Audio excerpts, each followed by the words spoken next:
Silverstone is one of the fastest and most demanding circuits on the F1 calendar, but it's not just about speed. Setup choices around suspension geometry, brake bias and tyre management make the difference between winning and crashing out. I'm an aerospace engineering student at the University of Bristol and the founder of the SRC Cup, the UK's RC Motorsport Championship for schools. Today, I'll explain the key engineering decisions that teams make here, backed by real race data and driver insight. Every lap at Silverstone pushes drivers to their limits, but sometimes it's not just driver skill, it's how well the car is set up to handle the unique demands of this track. Take Max Verstappen's crash at Copse in 2021, for example. That corner is nearly flat out at 290 km an hour, and on the very first lap he lost rear grip after contact with Hamilton, and slammed into the barriers with a massive 5G impact. But wasn't the crash driver related? Yes, that is probably how it started, but from an engineering angle, the car's setup determines how the driver can respond once something does go wrong.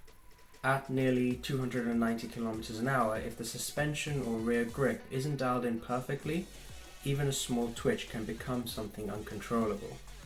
So it is fair to say that the crash was sparked by the drivers, but the car's engineering setup influenced the severity of the outcome. Silverstone is high speed, flow heavy, with corners such as Copse or the Maggots-Beckett's Chapel sequence demanding stability at over 280 km per hour. The big question is, how do you set up a car for corners that flow into each other with very little time to reset? Unlike circuits with isolated corners, Silverstone requires a setup that is stable, balanced, and predictable throughout constant direction changes. Firstly, suspension geometry, specifically camber, toe, and caster. Camber is where the wheel is tilted so that the top leans inward. It maximizes the tyre contact patch during high lateral loads. At Silverstone, lateral forces can exceed 5G, especially through Maggots and Beckett's. Engineers run aggressive negative camber, about -3 degrees on the front, to maximize grip, but they must balance this against increased tyre wear. Toe is the angle that wheels point inwards or outwards. Toe out at the front helps quicker turn-ins for rapid direction changes, but too much makes the car unstable on straights. At Silverstone, teams carefully balance toe for agility without losing straight line stability. Caster is the steering axis angle that provides self-centering and high-speed stability. Higher caster helps the drivers hold the wheel steady through fast corners like Copse. The next considerations are tyre thermal degradation and energy management. Silverstone is a tyre energy track. Tyres absorb huge heat loads, especially the front left, due to the clockwise layout and fast left corners. The challenge, thermal degradation, which happens when heat breaks down tyre structure, causing grip loss even if the tread remains intact. In the 2020 British Grand Prix, Hamilton and Bottas both suffered front left tyre delamination from thermal degradation, forcing late race slowdowns and early retirements.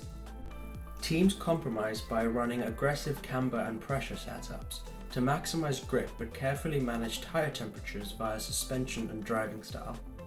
At Silverstone, teams face a tough choice.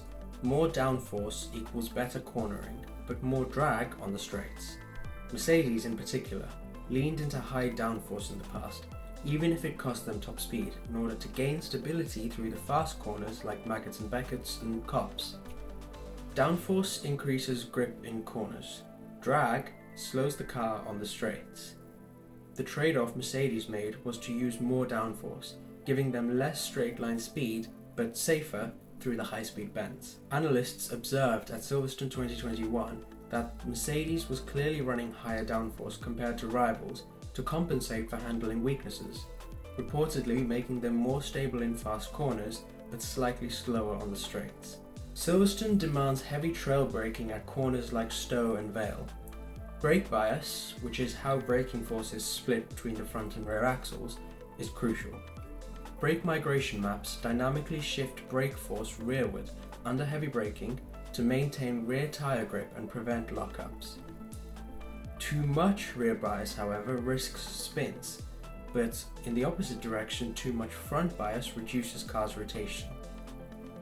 Hamilton's smooth braking style is linked to mastering brake bias and migration, enabling late braking with rear stability. So Silverstone isn't just fast, it's a demanding engineering puzzle.